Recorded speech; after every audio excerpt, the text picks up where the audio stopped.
8장 말씀 여러분들과 같이 한번 나눠보도록 하겠습니다. 유대인과 논쟁한 예수님께서 이제 이방인 지역으로 건너가셨죠. 두로와 시돈 지방을 지나서 데가볼리 지방을 지나 갈릴리 호수에 이르게 됩니다. 그곳에 귀먹고 말 더듬는 자를 만나게 되죠. 그래서 예수님께서 에바다라고 하시면서 그 말 더듬는 자를 고쳐주셨습니다. 예수님께서 이방인 지역을 다니시면서 하는 특징 중에 하나는 무엇이냐면 비공개적인 행동을 하시기를 원하셨습니다. 아무도 알리지를 않기를 원하셨죠. 그런데 그럴 수가 없었던 이유가 무엇이냐면 병자가 고침을 받자 사람들의 소문들이 굉장히 많이 퍼질 것 아닙니까? 그러다 보니까 주복을 받을 수밖에 없었고, 예수님께서 이렇게 암암리에 조용하게 이방인 지역으로 가시고자 하는 그런 계획들이 다 어그러지고 말았습니다. 오늘 본문은 예수님과 또 무엇을 간절히 바라며 또 예수님의 말씀을 듣고자 원하는 그런 사람들 사이에 한 가지 문제가 생겼음을 말하고 있습니다. 그 문제가 무엇이었냐면 바로 배고픔의 문제였습니다. 오늘도 예수님께서 배고픔의 문제를 넉넉하게 어떻게 해결해 주셨는지, 또 그 문제가, 그 해결해 주시는 문제가 우리에게 어떤 의미가 있는지를 여러분들과 한번 살펴볼 수 있었으면 좋겠습니다. 먼저 1절, 2절 말씀 어떤 일이 있었는지 한번 보죠. 그 무렵에 또 큰 무리가 있어 먹을 것이 없는지라 예수께서 제자들을 불러 이르시되 내가 무리를 불쌍히 여기노라. 그들이 나와 함께 있은지 이미 사흘이 지났으나 먹을 것이 없도다. 그 무렵 많은 무리가, 그 무렵은 어떤 무리였을까요? 귀먹고 말 더듬는 자를 고치고 난 이후에 많은 무리가 예수님과 함께 했는데, 그 함께한 시간이 어느 정도 지났느냐? 사흘이 되었다라고 성경은 분명히 말을 하고 있었습니다. 그런데 문제는 무엇이었냐면 사흘 동안 그들에게 있어서 이제 먹을 것이 없었다라고 이야기를 하죠. 처음에서 집에서 나올 때는 그래도 뭐 도시락 몇 개 좀 가지고 오지 않았겠습니까? 그런데 사흘치 먹을 것은 가지고 오는 사람들이 이렇게 많지는 않았을 것입니다. 그래서 이들이 점점 배가 고파 오는 것을 예수님께서 보시고 불쌍히 여기셨습니다. 그리고 예수님께서 그들에게 불쌍히 여기시는 감정의 근거를 3절에서 이렇게 설명을 하죠. 만일 내가 그들을 굶겨 집으로 보내면 길에서 기진하리라. 그 중에는 멀리서 온 사람들도 있느니라. 그러니까 3일의 집회가 다 마쳤다는 이야기죠. 집으로 돌려보내야 되는데 그들이 집으로 가는 중에 기진할 것이다, 배가 고플 것이고, 또 멀리서 온 사람들도 많이 있는데 그들이 가다가 굉장히 힘들 것이다 라고 하는 그런 생각에 예수님의 마음 가운데 불쌍히 여기는 그런 마음들이 굉장히 강했다라고 말을 하고 있습니다. 저 뒤에 한 8절 9절 말씀해 보시면 그곳에 모인 사람의 수가 약 4,000명이다, 약 4,000명이다 라고 나옵니다. 여러분, 오늘날에도 4,000명이라고 하는 사람을 모으는 것이 쉽지가 않습니다. 만약 4,000명이라는 사람들을 어느 한 사람에 의해서 모았다라고 이야기를 한다면은 그 사람은 그 4,000명 모은 것으로 인하여서 굉장히 어깨가 으쓱하겠죠. 굉장히 또 큰 소리를 낼 수 있었겠죠. 그러나 예수님은 예수님으로 인하여서 약 4,000명의 사람들이 모였지만 그 모인 사람들로 인하여서 예수님께서 교만해지거나 어깨가 으쓱해지는 것이 아니라 오히려 그들의 상황을 보고 불쌍히 여기셨다라고 하는 마음에 우리는 주목을 해야 된다라는 이야기죠. 예수님께서는 그 사람의 수에 연연한 것이 아니라 그들이 처한 현실에 더 마음을 가지셨다라는 것을 우리는 알게 됩니다. 마가복음 6장에도 보면은 이와 비슷한 사건이 있습니다. 그 사건이 무엇이냐면 오병이어의 기적에 관한 사건입니다. 그 오병이어의 사건은 남자만 5,000명이 넘는 엄청난 무리들이 모였습니다. 그 모였을 때도 예수님께서는 그들의 배고픔을 외면하지 않으시고 그대로 먹이셨다라는 장면이 나옵니다. 그때는 예수님께서 그들의 배고픔도 다 아셨는데 그때와 오늘 본문의 차이점이 조금 있어요.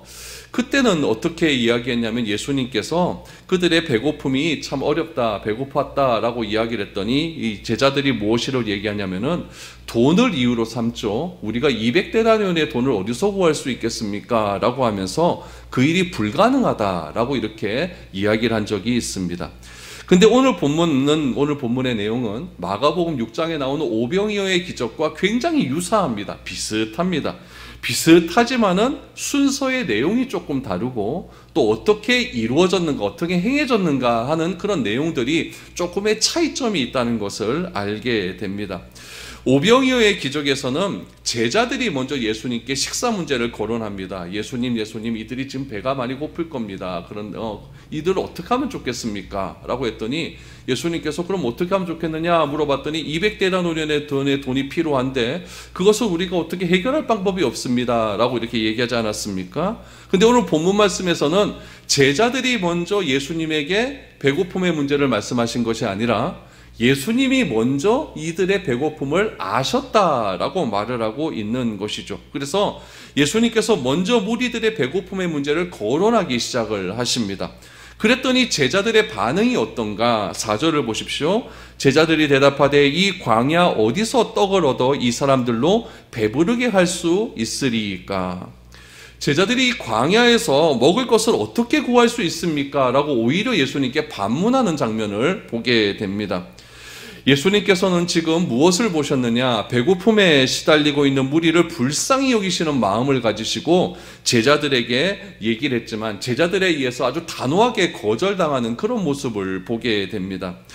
여러분, 이런 반응을 가만히 보면은 예수님께서 마가복음 6장에서 오병이어의 기적을 일으킨 사건과 오늘 마가복음 8장에서 오늘 이 배고픔의 사건이 굉장히 유사하다고 말씀하지 않습니까? 시간적으로는 어느 정도 시간적 차이가 날까요? 예수님께서 이방인 지역을 건너다니면서 지금 두로와 시돈을 지나서 이 데가볼리 지방과 갈릴리 지역까지 가시는데 걸리는 시간이 약 한 달 정도 걸리거든요. 그러면은 최소한 그들이 오병이어의 사건 이후에 지금 오늘 본문의 말씀까지는 2달이 채 안 되는 시간입니다. 2달 전에 이 사건이 이루어졌다고 한다면은 여러분 제자들의 머릿속 기억 속에서 예수님은 5,000명 이상도 먹였지라고 하는 기억이 분명히 있어야 된다는 이야기죠. 근데 오늘 본문에서는 뭐라고 이야기하느냐? 이 광야에서 어디서 떡을 얻어서 이 사람들로 배고픔을 면하게 하리까? 가만히 보니까 잊어버린 것 같아요. 참 머리 생각보다 기억력도 어떻게 이렇게 나쁜지. 여러분 아무튼 잊어버린 거든지 어떤 상황이 있었던지 간에 이 제자들은 굉장히 예수님 말씀에 부정적인 반응을 보였다라는 것이 중요한 것이죠. 근데 참 놀라운 것은 예수님의 반응입니다. 예수님께서 제자들과 이렇게 다니시다가 예수님께서 이렇게 여러 가지 일을 행하셨는데 제자들이 그 일에 대해서 좀 부정적인 반응을 보이면은 예의 믿음이 없는 자들에게 꾸지람하는 장면들이 종종 나오거든요. 근데 오늘 본문 말씀 속에서는 예수님께서 제자들에게 어떤 반응을 보였냐면은 꾸짖을 수도 있었겠지만은 질문 하나를 던집니다. 근데 그 질문의 내용이 굉장히 좋습니다. 왜냐하면은 그 질문을 통해서 2달 전에 있었던 오병이어의 사건이 기억나게 하는 그런 질문이었기 때문에 그렇습니다. 그럼 예수님의 의도를 좀 알 수가 있겠죠. 우리 몇 달 전에 이런 일이 있었는데 이것도 내가 해결할 수 있지 않겠느냐라고 하는 그런 질문이었을 것입니다. 5절 6절을 보시죠. 예수께서 물으시되 너희에게 떡 몇 개가 있느냐? 이르되 7이로소이다 하거늘 예수께서 무리를 명하여 땅에 앉게 하시고 떡 7개를 가지사 축사하시고 떼어 제자들에게 주어 나누어 주게 하시니 제자들이 무리에게 나누어 주더라. 떡 몇 개가 있느냐? 마가복음 6장에서도 그렇게 말씀하셨죠. 여기에 뭐 가진 사람이 누가 있느냐? 그러면은 이 정도 하면 그때의 일을 기억이 났어야 된다는 이야기죠. 예수님은 제자들에게 얼마가 있느냐라고 물었고 제자들은 예수님에게 떡 7개가 있다라고 대답을 합니다.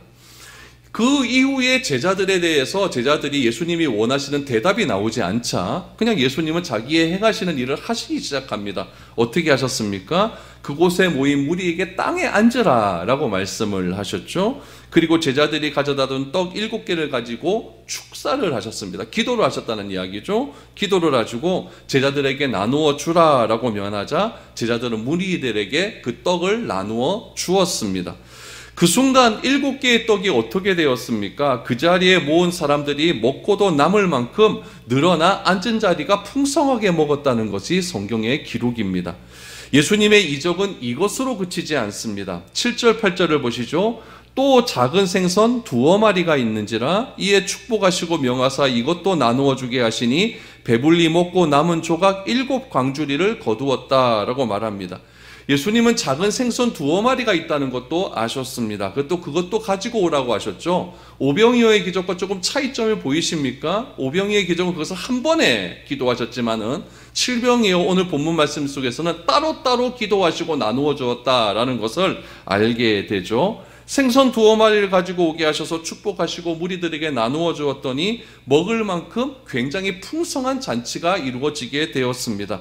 마가는 이 기적을 어떻게 설명하고 있느냐? 약 4,000명의 무리를 먹었고 떡과 생선을 풍성하게 먹었고 또 배부를 정도로 먹은 뒤에 남은 것을 어떻게 설명하냐면은 7광주리가 남았다라고 말을 합니다. 그리고 9절 10절에 보니까 사람은 약 4,000명이었더라. 예수께서 그들을 흩어보내시고 곧 제자들과 함께 배에 오르사 달마누다 지방으로 가시니라. 이것이 여러분 오늘 본문 말씀의 끝입니다. 그러면은 마가가 이 사건을 통해서 우리에게 말하고자 하는 것이 무엇인지를 우리는 발견해야 됩니다. 이런 소술은 누구나 다 할 수가 있겠죠. 예수님께서 이 사건을 왜 행하셨는가? 이 사건을 행하시기 위해서 한 달 동안 그 먼 거리를 걸어가시면서 왜 이렇게 행하셨는가에 대한 의미를 발견하는 것이 우리가 중요한 이 말씀의 포인트라고 할 수가 있을 것입니다. 오늘 본문 말씀은 이방인 지역에서 예수님께서 행하신 마지막 이적이자 마지막 사건입니다. 오병이어의 사건과 굉장히 유사하다라고 말씀을 드리지 않았습니까? 그래서 어떤 학자들은 어떻게 이야기하는 사람들이 있냐면은 이 사건은 하나이다. 한 가지 사건인데 2가지 버전으로 설명한 것뿐이다 라고 말하는 사람도 있습니다. 그러나 마태복음과 마가복음에 보면은 이 사건은 분명하게 기록되어 있습니다. 따로따로 기록이 되어 있습니다. 특별히 예수님께서 오늘 이 사건을 마치시고 배를 타고 건너편 달마누다 지방으로 가셨다라고 말씀을 하시는데 우리가 다음 주에 보게 될 이 달마누다 가는 지방으로 가면서 예수님께서 배 안에서 무슨 말씀을 하시냐면은 누룩에 관한 이야기를 하십니다. 누룩에 관한 이야기를 하시면서 마가복음 8장 18절 19절에 보면은 이 2개의 사건을 예수님께서 분명히 언급을 하십니다. 그러므로 이 사건은 하나의 사건이 아니라 틀림없이 예수님에 의해서 일어난 2가지 사건임을 우리는 기억을 해야 됩니다. 그래서 우리 오늘 본문 말씀을 통하여서 우리 마가복음 6장에서 나타난 오병이어의 사건과 오늘 본문에서 나타난 이 4,000명을 먹이시는 사건을 비교해 보면서 차이점을 찾고 그 차이점 속에서 예수님께서 왜 이런 일을 행하셨는지를 한번 살펴보았으면 좋겠습니다. 주보에 보면 제가 표를 만들어 놓았으니까 그 표를 보시면서 한번 보시면은 이해가 쉬울 줄로 압니다. 먼저 사건의 재료입니다. 어떤 재료를 가지고 일어났을까? 오병이어의 사건의 재료는 무엇일까요? 떡 5개와 물고기 2마리. 떡 5개와 물고기 2마리라고 했기 때문에 오병이어 이렇게 이야기합니다. 오병이어. 그래서 떡 5개와 물고기 2마리다. 그런데 오늘 본문에 이 사건의 재료는 무엇이냐면은 떡 몇 개죠? 7개. 물고기는요 2마리가 아니라 2어마리입니다. 그래서 정확한 표현은 무엇이냐면은 7병 2어마리 사건이라고 말하는 것이 훨씬 정확한 표현입니다. 그래서 7병이어 그러면은 떡 7개와 물고기 2마리지만 오늘 본문에는 틀림없이 물고기 2어마리라고 하면 것은 2마리도 있을 수 있고 3마리도 있을 수 있다는 이야기 아닙니까? 그래서 7병 2어마리 이적이라고 부르는 것이 훨씬 더 정확한 표현이라고 말할 수 있겠습니다. 다음은 장소입니다. 어디서 일어났을까? 오병이어에서 기적은 어디서 일어나냐면 이거 중요합니다. 유대인의 땅입니다. 유대인의 땅인 빈들에서 일어난 사건입니다. 유대인의 땅인 빈들. 그런데 오늘 이 7병 2어마리 사건이 일어난 곳은 어디일까요? 광야라고 4절에서 나오죠. 이 광야에서 우리가 어떻게 떡을 어떻게 먹을 것을 구할 수 있겠습니까? 광야에서 일어난 사건이라는 것을 알게 되죠.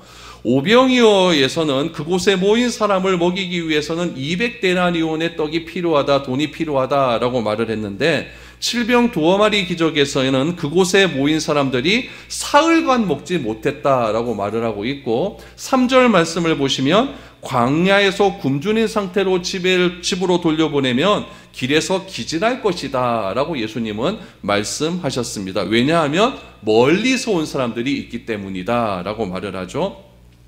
오병이어의 사건은 그곳에 모인 사람을 예수님께서 기적을 행하기 전에 어떻게 하셨냐면은 빈들에서 푸른 잔디에 50명씩 100명씩 앉게 하셨다라고 이렇게 기록이 되어 있습니다.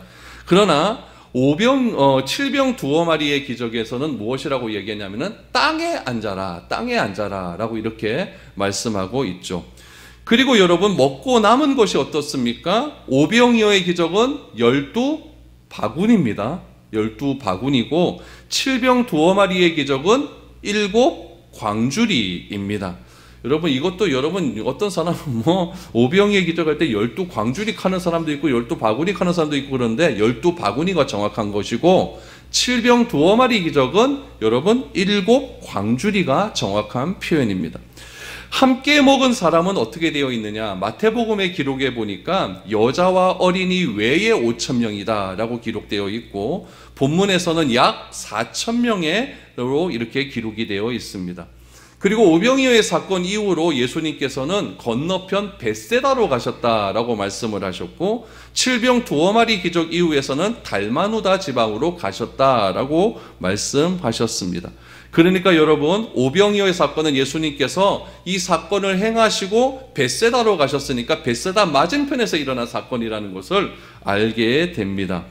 그리고 오병이어 벳세다 맞은편에서 일어난 사건이니까 이 오병이어의 사건이 일어난 이 사건을 어떻게 추정하고 있냐면은 갈릴리 서남쪽에 있는 타브하라라고 하는 지역이 있는데 그곳에서 일어난 사건이 아니겠는가라고 학자들은 추정하고 있습니다. 7병 두어 마리의 사건은 달마누다 지방 건너편에서 일어난 사건이었기 때문에 갈릴리 해변 동쪽으로 봐야겠죠. 그렇죠? 갈릴리 해변 동쪽으로 본다면 학자들은 그곳을 텔 하다르라고 하는 곳을 후보지로 보고 있습니다. 그래서 실제적으로 텔 하다르 지방에 가보면은 이런 비석이 하나 있습니다. 하나 보시죠. 보이십니까? 이게 비석인데 그림이 있어요. 첫 번째 제일 위에 모서리에는 P하고 X, 그래서 예수 그리스도라고 하는 그런 말이 있고 제일 왼쪽에 보면은 고기가 있어요. 두어 마리 그랬는데 저기는 한 7, 8마리 정도 되는 것 같아요. 두어 마리 고기가 있고 오른쪽에 거기 보면 이제 떡이 있어요. 떡이 있는 그런 장면이 있습니다. 그래서 텔 하다르라고 하는 지역에 가면 실제로 이런 비석이 있는 것으로 보아서 이곳에서 이렇게 일어난 사건이 아니겠는가라고 추정을 하고 있는데 오병이어의 기적은 유대인의 전승에 의해서 구전으로 전해 내려오는 일들이 참 많습니다. 그러나 7병이어의 기적은 안타깝게도 이방인 지역에서 일어나서 그런지 몰라도 구선으로 전해 내려오는 일들은 없습니다. 하지만은 학자들이 여러 가지 정황산으로 봤을 때 텔 하다르 지역에서 일어난 사건이 아니겠는가라고 이렇게 추정을 하고 있습니다. 특별히 여러분, 오병이어와 7병이어의 기적에서 음식물이 남았다라는 것을 말할 때 12바구니와 여러분 7광주리를 이야기하고 있지 않습니까? 바구니와 광주리의 개념을 조금 이해를 하면은 우리가 오늘 본문의 말씀을 또 풍성하게 볼 수가 있습니다. 오늘 주부에도 보시면은 바구니를 헬라어로 코피노스라고 하는데 이 바구니는 어떤 바구니냐면은 손잡이가 없는 바구니를 그냥 코피노스라고 이야기합니다. 그럼 바구니 이렇게 할 때 이렇게 들고 다니는 이게 끼고 가는 바구니 있지 않습니까? 그거를 코피노스라고 이야기를 합니다. 근데 광주리는 헬라어로 무엇이라고 이야기하냐면 스피리스라고 얘기해요. 스피리스라고 얘기하는데 이것은 뭐라고 얘기하냐면은 손잡이가 있는 광주리예요. 손잡이가 있는 광주리. 그러면 이 둘의 차이점은 과연 무엇일까요? 여러분, 손잡이가 없는 광주리를 가지고 먼 곳을 간다 그러면 굉장히 불편하겠죠. 여러분들도 여행 갈 때 손잡이 있는 걸로 끌고 가지, 여러분 영국 가고 미국 가고 이런 데 이렇게 끼고 가지 않지 않습니까? 그러니까 손잡이가 있는 바구니에 자기가 도시락을 가지고 왔다라고 하는 것은 오병이어의 기적은 마을과 먼 곳이다, 가까운 곳이다, 가까운 곳이라는 것을 알 수가 있어요. 그래서 마을과 유대인 지역과 가까운 빈들이라고 하는 장소가 있는데 그 빈들이라고 하는 장소는 유대인들이 모여 사는 마을과 굉장히 가깝다라는 것을 알게 됩니다. 또 그렇다면은 여러분, 예수님께서 무리를 따르는 무리들이 있는 그 마을에 계셨다가 이 이적을 행하기 위해서 예수님께서 말씀을 가르치기 위해서 빈들로 가셨는데 그 빈들이 마을과 굉장히 가까운 곳이었다는 것을 알게 되는 것이죠. 한번 보실까요? 마태복음 14장 13절 말씀을 한번 보시기 바랍니다. 예수께서 들으시고 배를 타고 떠나사 따로 빈들로 가시니 무리가 듣고 여러 고을로부터 걸어서 따라간지라. 예수님께서 들으시고 배를 타고 떠나사 따로 빈들로 가셨어요. 빈들로 가신 그곳을 무리들이 마을에서 걸어서 가셨다라는 그런 기록이 나와 있죠. 그러니까 이 오병이어의 기적은 바구니를 끼고 한 이틀 정도 먹을 수 있는, 한 끼 정도 먹을 수 있는 그런 음식을 들고 갔다라는 것을 알 수가 있죠. 그러나 손잡이가 있는 광줄이 이 스피리스라고 하는 것은 비교적 멀리 가기에 용이합니다. 들고 가는 거니까 멀리 가기에 용이하죠. 그래서 이 칠병 두어 마리의 기적의 사건은 거주지와 멀리 떨어진 곳에서 일어난 사건임을 알게 되는 것이죠. 그래서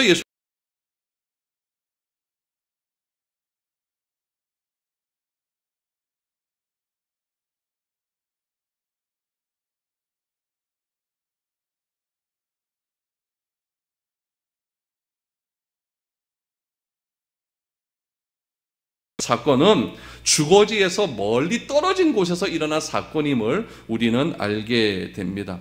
그래서 이 칠병 두어 마리의 기적은 예수님께서 십자가를 지신 다음에 달마누다 지방으로 가십니다. 달마누다 지방으로 가셨다가 벳세다로 가시고, 벳세다에서 예수님께서 가이사라 빌립보로 가셔서 베드로의 신앙 고백을 들으시고, 그 다음에 변화산으로 가시거든요. 변화산으로 가셔서 예수님께서 변화되신 다음에 예수님께서 그곳에서 함께한 제자들에게 뭐라고 말씀하셨냐면, 내가 이제 십자가 질 것을 예언을 하시거든요.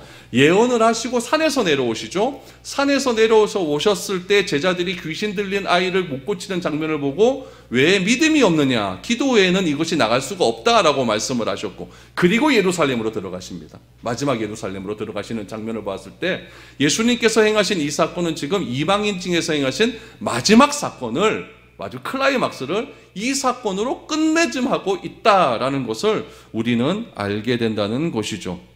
그러니까 칠병 이 두어 마리의 사건은 예수님께서 이방인을 천국잔치에 초대하셔서 천국잔치의 모형으로서 이 사건을 지금 보여주셨다라는 것을 알게 되는 거죠. 그럼 오병이어의 사건은 누구를 위한 잔치였습니까? 유대인을 위한 잔치였죠. 유대인 지역과 가까운 빈들에서 놀라운 이적을 행하심을 통하여서 유대인들을 위한 천국잔치였다고 한다면은, 예수님께서는 이 칠병 두어 마리의 기적을 통하여서 이방인들에게도 무엇을 말씀하시냐? 이방인들에게도 천국을 함께할 수 있는 것이 가능하다라는 것을 보여주기 위해서 이 칠병 두어 마리의 기적을 행하셨다라는 것을 우리는 알게 되는 것이죠. 그래서 이 사건 직후에 남은 이 광주리, 바구니의 숫자를 통하여서도 다양한 해석들이 나옵니다. 오병이어의 기적은 여러분 몇 바구리가 남았다 그랬죠? 12바구리가 남았잖아요. 이스라엘 본토에서 이 10이라고 하는 숫자는 굉장히 중요한 숫자입니다. 제일 먼저 10이라고 하는 숫자 12지파가 있죠. 또 12제자가 있죠. 이 12지파와 12제자는 무엇을 상징하냐면, 하나님께서 이것을 통하여서 하나님 나라를 다 이루겠다라고 하는 상징적인 숫자입니다. 그러므로 예수님께서 오병이어의 기적을 통하여서 12광주리를 남았다라고 하는 것은 12지파를 상징한다는 거예요.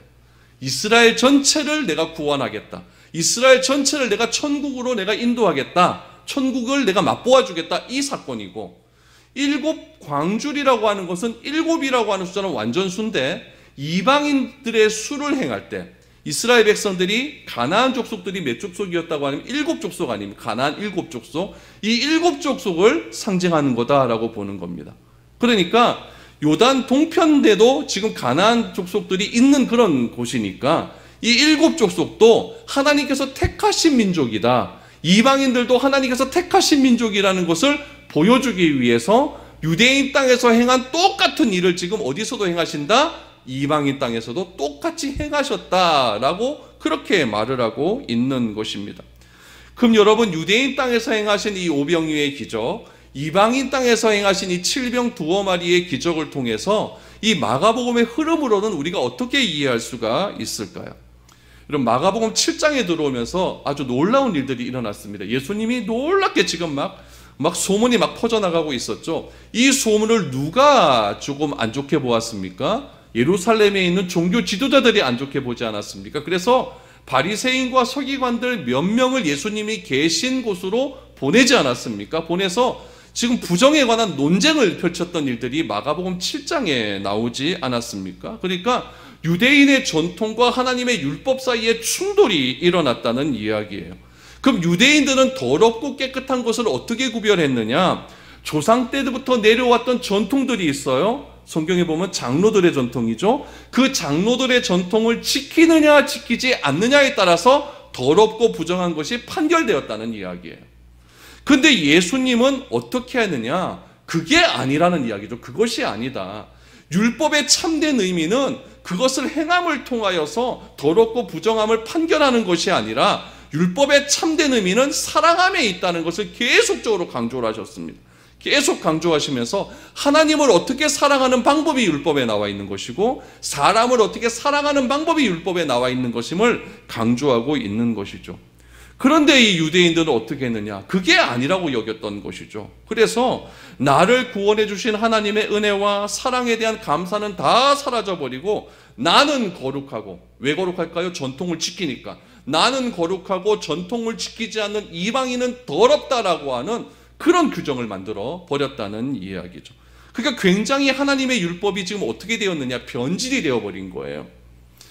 이들은 하나님의 은혜를 깨닫지 못했습니다. 그러나 하나님께서는 유대인들뿐만 아니라 누구도 사랑하실까요? 이방인들도 똑같이 사랑하신다는 이야기예요. 하나님은 유대인뿐만 아니라 모든 이방인에게도 똑같이 은혜를 베풀어 주신다는 사실을 이 유대인들은 깨닫지 못했다는 이야기죠. 유대인들은 자신에 대해서는 굉장히 교만합니다. 나는 이 정도야. 굉장히 교만하고 이방인들에게는 무자비한 종교적인 괴물로 변해져 갔다는 이야기죠. 뭐 하나만 잡으면 손 하나 안 씻는 게 뭐 그래 잘못되었다고 그걸 판단하고 정죄하고 이런 일들이 일어나게 되었다는 거죠. 그러므로 유대인들이 믿는 그 유대교는요, 하나님을 인식하지 못하는 자비가 없는 종교로 변질되어 가는 거예요. 변질되어 가고 유대교에서 하나님을 내가 알고 믿는다라고 하는 종교인들은 점점 자기중심적인 사람이 되는 거죠. 나만큼 안 하면 안 된다는 이야기죠. 나만큼 안 하면 안 된다는 이야기예요. 예수님께서 우리에게 종교적인 유대인과 이방인 가운데 누가 더 깨끗하고 하나님의 은총을 입은 사람입니까? 라고 질문을 하신다면 여러분들은 과연 무엇이라고 대답을 하겠습니까? 교만한 유대인입니까? 아니면은 자식들이 먹던 그 부스러기라도 내가 먹겠습니다 라고 개라고 칭함을 받는 그 이방인들이겠습니까? 그러나 예수님께서는 개라고 다름없다고 업신여김을 받아온 이방인들에게도 예수님은 똑같이 불쌍히 여기시는 자비로움을 베풀어 주십니다. 그래서 그들을 배불리 먹이시는 거죠. 오늘 본문에도 보니까 배불리 먹이심을 통해서 이방인도 유대인과 똑같이 하나님의 은총의 아래 있다는 것을 지금 보여주시고 있는 대목이에요. 특별히 오병이어의 기적과 칠병 두어 마리의 기적에서 두드러지게 보이는 것이 무엇이냐면은 제자들의 태도에 있습니다.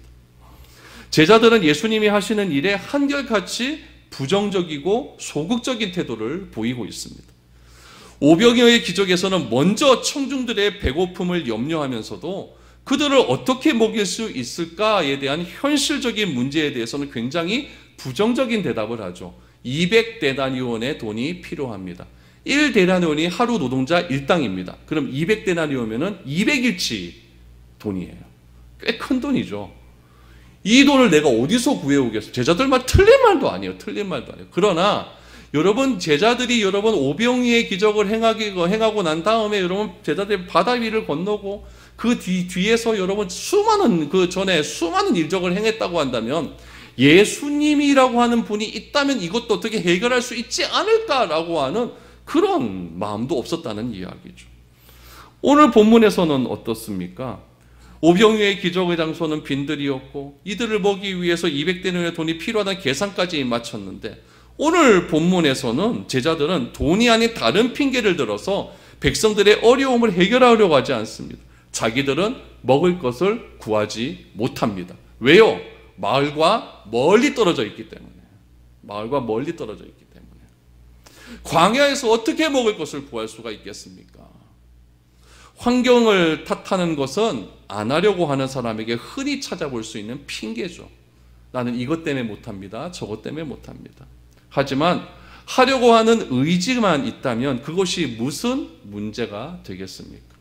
더군다나 2달 전에 오병이어의 기적을 자기들 스스로 체험을 했는데요. 스스로 체험한 것도 어떻게 체험했습니까? 예수님께서 떡을 나누어 주면 제자들이 그 떡을 다 떼서 주지 않았습니까?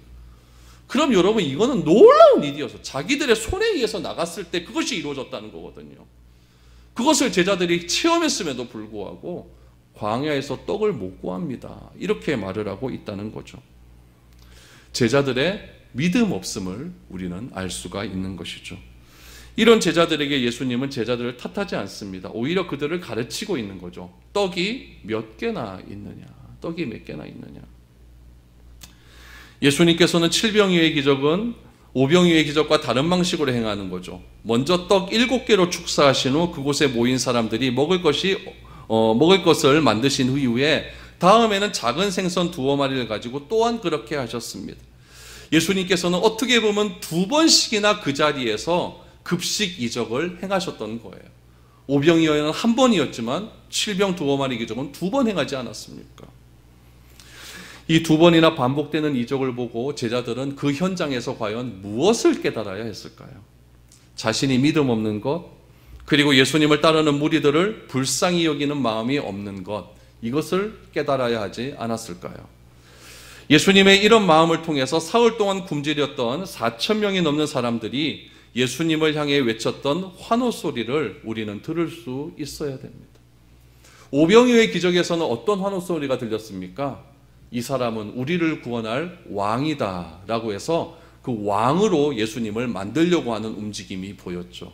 그래서 예수님은 무리를 다 흩으시고 제자들은 건너편으로 건너가게 하시고 예수님 스스로는 산에 올라가서 기도하셨다라고 말씀하십니다.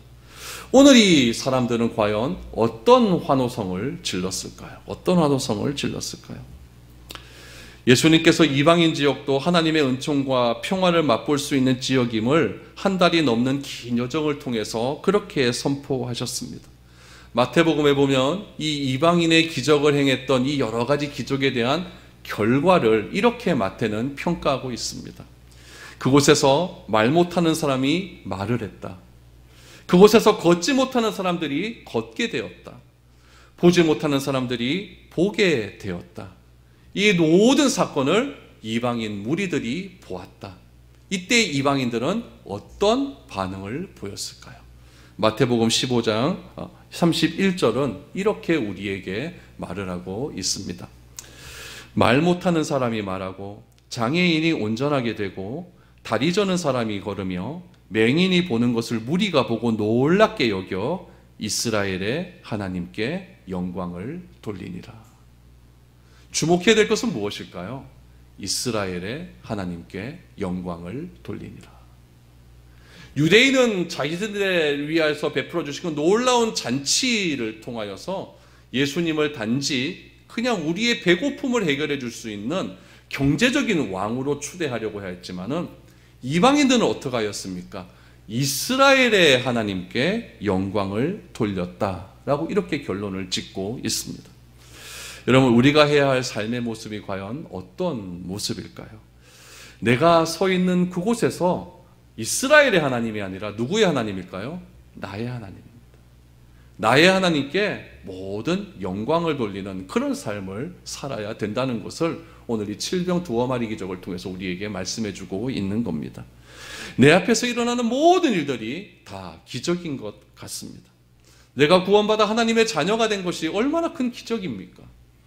찬양하고 예배하며 살아가는 모든 삶이 다 기적입니다.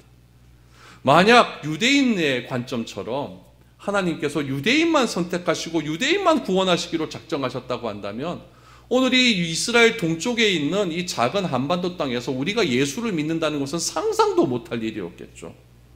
그러나 예수님께서는 유대인을 위하여서는 오병이어의 기적을 통하여 놀라운 천국잔치를 그들에게 보여주셨고 이방인들을 위해서는 7병 2마리 기적을 통하여 특별히 이방인들에게는 급식 기적을 2번이나 반복해서 보여주심을 통하여서 내가 유대인만 사랑하는 것이 아니라 이방인도 사랑한다라는 것을 똑같은 이적을 통해서 그렇게 보여주셨다는 이야기입니다. 그런 기적이 오늘 우리에게도 동일하게 들어왔기 때문에 140년 전에 그 젊은이들이 이 땅에 와서 복음을 들고 이 땅에 와서 그렇게 외치는 외침의 소리 덕분에 우리가 다 예수를 믿어 구원을 함을 받아 하나님의 자녀가 된 것, 여러분 이것이 기적이 아니고 무엇이겠습니까? 이 기적을 통해서 우리는 앞을 보게 되었습니다. 육적인 삶만 가지고 그것이 최고인 줄 알았던 우리의 삶이 영적인 삶을 보게 되었고, 그냥 나에게 들리는 소리만 좋게 들리는 그 소리만 귀 기울였던 우리들에게 하나님의 영적인 소리도 갈급하는 그런 마음이 되게 되었고, 그냥 오로지 내 행동 주변에서만 가로가던 그런 우리의 걸음걸이가 이제는 복음을 들고 산을 넘는 자들의 그런 발길이 되었다는 것, 여러분 이것이 얼마나 놀라운 기적이겠습니까? 이 기적을 이방인들은 그대로 체험했기에 이방인의 하나님께 영광을 돌렸다고 한다면 우리는 나의 하나님께 영광을 돌려야 된다는 것입니다. 그것이 칠병 두어 마리의 기적을 통하여서 우리에게 주시는 메시지라는 사실을 기억하시기를 바랍니다. 여러분, 이방인에게도 하나님께서는 천국잔치를 베풀어 주셨습니다. 이 천국잔치에 여러분들도 다 동참한 줄 믿습니다. 그 잔치에서 예수님께 환호성을 질렀던 그 백성들의 환호성이 바로 우리의 환호성이 되어서 항상 우리가 어디를 가서든지 하나님을 향한 환호성이 넘치지 끊이지 않을 수 있는 저와 여러분들이 될 수 있기를 바랍니다.